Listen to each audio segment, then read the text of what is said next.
آج کا موضوع ہے جنگ عہد۔ جنگ عہد بیان کرنے سے پہلے تھوڑا سا اس کا پس منظر میں بتاتا ہوں آپ کو۔ اس کا پس منظر یہ تھا کہ جو جنگ بدر ہوئی تھی اس میں کفار کو شکست ہوئی تھی اور بڑی بری طرح شکست ہوئی تھی۔ شکست کے ساتھ ساتھ ان کے جو سرکردہ رہنما تھے وہ بھی کافی تعداد ان کی قتل ہو گئی تھی، جس میں ابو جہل بھی قتل ہو گیا، اس کے ساتھ امیہ بن خلف، یہ دو بڑے سردار تھے۔ ان کے علاوہ بھی جو باقی ان کے قتل ہوئے 70 لوگ، تو اس وجہ سے وہ جو مکہ کے قریش اور کفار تھے ان کے اندر وہ عداوت برقرار تھی، بدلہ لینے کی جو خواہش تھی نا وہ برقرار تھی۔ اس لیے سال کے بعد تقریباً انہوں نے پھر بذات خود یہ مکہ سے لشکر اکٹھا کر کے ادھر وہ مدینہ کی طرف چڑھائی کرنے کے لیے وہ تیاری کر کے آ گئے، اور وہ ان کا لشکر ابھی عہد کے مقام پر تھا کہ ادھر مدینہ میں مشورہ ہونے لگا کہ اب قریش سے جنگ مدینہ میں رہ کر لڑی جائے یا کہ باہر کھلے میدان میں لڑی جائے۔ تو اس میں یہ ہوا کہ صحابہ کے دو گروپ بن گئے۔ کچھ لوگ کہتے تھے کہ نہیں، ہمیں باہر نہیں جانا چاہیے، ہمیں مدینہ میں رہنا چاہیے، اگر وہ یہاں آئیں گے حملہ کریں گے تو پھر ہم لڑیں گے، ہو سکتا ہے وہ حملہ نہ کریں۔ صحابہ کی کچھ جماعت یہ کہنے لگی کہ نہیں، ہمیں خود باہر نکل کر ان کو رستے میں روک کر جنگ لڑنی چاہیے۔ اس میں خاص کر ایک بندہ جس کا نام عبداللہ بن ابی ہے، کیونکہ وہ تھا تو منافق، بعد میں وہ منافق ہے، لیکن بہرحال اس وقت وہ مسلمانوں کی حیثیت سے وہ مسلمانوں کی حیثیت جماعت میں شامل تھا۔ اس نے بھی یہ مشورہ دیا کہ جنگ ہمیں مدینہ میں رہ کر لڑنی چاہیے، باہر ان کے مقابلے میں نہیں جانا چاہیے۔ اسی وجہ سے اس جنگ میں جب یہ طے ہو گیا کہ نہیں، ہم مدینہ سے باہر نکل کے ان کو رستے میں روکتے ہیں، تو جو عبداللہ بن ابی تھا وہ بھی ایک لشکر کا سپہ سالار تھا، اس کے ساتھ 300 افراد تھے۔ اس نے راستے سے اپنے افراد کو کہا کہ میں تو جنگ میں حصہ نہیں لیتا۔ وہ اپنے 300 افراد کو لے کر مدینہ واپس آ گیا، جنگ میں اس نے حصہ نہیں لیا تھا۔ اس کی وجہ یہی تھی کہ اختلاف بن گیا، وہ کہتا تھا کہ جنگ ہم مدینہ میں رہ کر لڑیں گے، جبکہ باقی صحابہ کے مشورے سے اور رسول اکرم صلی اللہ علیہ وسلم نے یہ فیصلہ سنایا کہ ٹھیک ہے، ہمیں باہر نکل کے رستے میں ان کے خلاف جنگ لڑنی چاہیے۔ تو اس وجہ سے عبداللہ بن ابی ناراض ہو گیا اور اپنے ساتھ 300 بندوں کو وہ لے کر واپس آ گیا مدینہ۔ بہرحال یہ جنگ 3 شوال کو عہد کے پہاڑ کے قریب لڑی گئی۔ رسول اللہ صلی اللہ علیہ وسلم جنگ کے لیے برآمد ہوئے، آپ نے مسلمانوں کو اس کے لیے دعوت دی، وہ جمع ہو گئے۔ آپ نے زبیر کو ایک رسالے کا امیر مقرر کیا۔ اس روز ان کے ساتھ مقداد بن اسود بھی تھے۔ آپ نے اپنا علم قریش کے مصعب بن عمیر کو دیا۔ حمزہ بن عبد المطلب کو آپ نے اپنے آگے بھیج دیا۔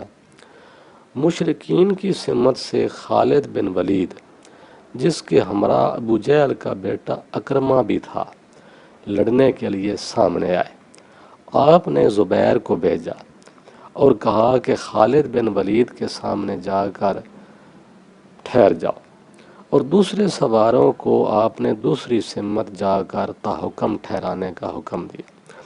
ابو سفیان اس دن اپنے بت جو تھے لات اور عزا، ان کو بھی ساتھ لے کے آیا ہوا تھا۔ آپ نے زبیر کو حملہ کا حکم بھیجا، انہوں نے خالد بن ولید پر حملہ کر دیا۔ اللہ نے اس سے اور اس کے ساتھیوں کو شکست دے دی۔ خالد بن ولید اور اس کے ساتھی شکست کھا گئے۔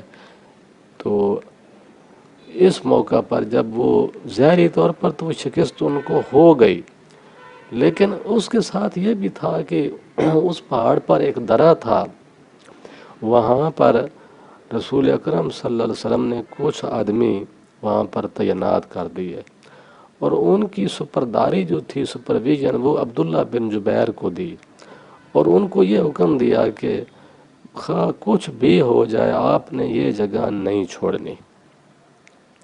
آپ کسی حال میں بھی اس جگہ سے حرکت نہ کریں۔ اگر ہمارا کوئی آدمی بھاگ کر جاتا ہو تو اسے روک کر پھر پلٹا دیں۔ رسول اللہ اور صحابہ نے کفار کو بھگایا۔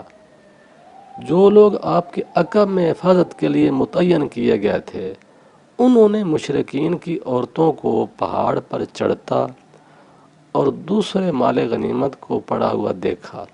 انہوں نے ایک دوسرے سے کہا کہ رسول اللہ کے پاس چلو، اور قبل اس کے کہ دوسرے آ کر اس پر قبضہ کر لیں، تم اسے اپنے قبضہ میں لے لو۔ مطلب مال غنیمت کے چکر میں وہ پڑ گئے۔ اس پر دوسرے لوگوں نے کہا کہ ہم تو رسول اللہ کے حکم کی اطاعت کرتے ہیں اور اپنی جگہ ٹھہرے رہتے ہیں۔ تو اسی وجہ سے وہاں ایک آیت بھی تھی کہ تم میں بعض دنیا کے طالب ہیں۔ اس سے وہ لوگ مراد ہیں جو غنیمت کے ارادے سے اپنی جگہ چھوڑ کر چلے گئے، اور تم میں بعض آخرت کے طلبگار تھے۔ اس سے مراد وہ لوگ ہیں جنہوں نے کہا کہ ہم رسول اللہ کی اطاعت کرنے میں اپنی جگہ جمع رہتے ہیں۔ ابن مسعود کہا کرتے تھے کہ اس روز کے واقعے سے پہلے مجھے اس بات کا خیال بھی نہ آیا تھا کہ صحابہ رسول اللہ میں سے کوئی بھی دنیا اور متاع دنیا کا طالب ہوگا۔ تو حضرت علی اور کا جو مقابلہ ہوا، وہ ان کے طلحہ بن عثمان جو تھے، اس وقت وہ ایمان نہیں لائے تھے، وہ لڑنے کے لیے اس وقت عہد میں ابو سفیان کے ساتھ تھے۔ حضرت علی کا مقابلہ اس کے ساتھ ہوا، اور حضرت علی نے بہت خوب اپنا مقابلہ دکھایا اور طلحہ کو شکست دے دی۔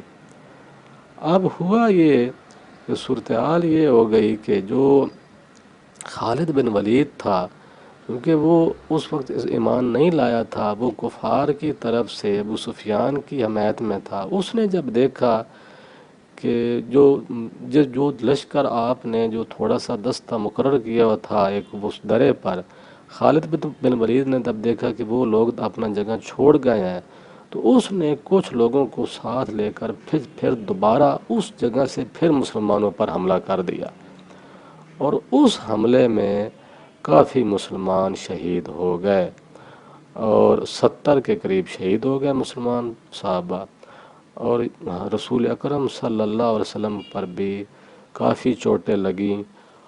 آپ کا جو چہرہ تھا وہ کافی زخمی ہو گیا، آپ کے چہرے سے خون آنے لگ گیا، اور یہ بھی خبر مشہور ہو گئی۔ ابو سفیان نے اب واپس جا کر اپنے لوگوں کو میں مشہور کر دیا کہ جو محمد ہیں وہ اس جنگ میں قتل ہو گئے ہیں، یہ بھی مشہور ہو گیا۔ لیکن پھر آہستہ آہستہ جو صحابہ تھے وہ رسول اکرم صلی اللہ علیہ وسلم کے گرد جمع ہوئے، اور وہاں پہ کافی گھمسان کی لڑائی جاری تھی، اور صحابہ نے بڑی جرأت کے ساتھ ان کو وہاں سے دھکیلا اور رسول اکرم صلی اللہ علیہ وسلم کو وہاں سے نکالا، اور اس طرح اس جنگ میں مسلمانوں کو نقصان ہوا۔ لیکن وہ جو کفار تھے وہ پھر بھاگ گئے۔ انہوں نے سوچا کہ اب زیادہ جنگ ہم لڑیں تو ہو سکتا ہے ہمیں جانی نقصان نہ اٹھانا پڑے۔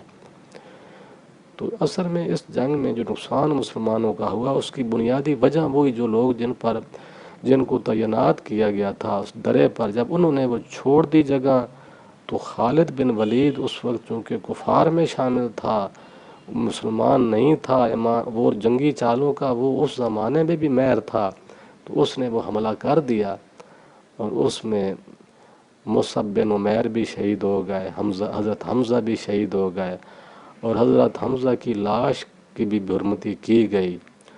وہ ایک وحشی تھا، اس کا نام تھا وحشی، وہ جبیر بن مطعم کا غلام تھا، اور اس نے حضرت حمزہ کو شہید کیا تھا۔ بعد میں وہ وحشی مسلمان ہو گیا تھا بعد میں، لیکن اس جنگ کی میں تو بات کر رہا ہوں، جنگ احد کی۔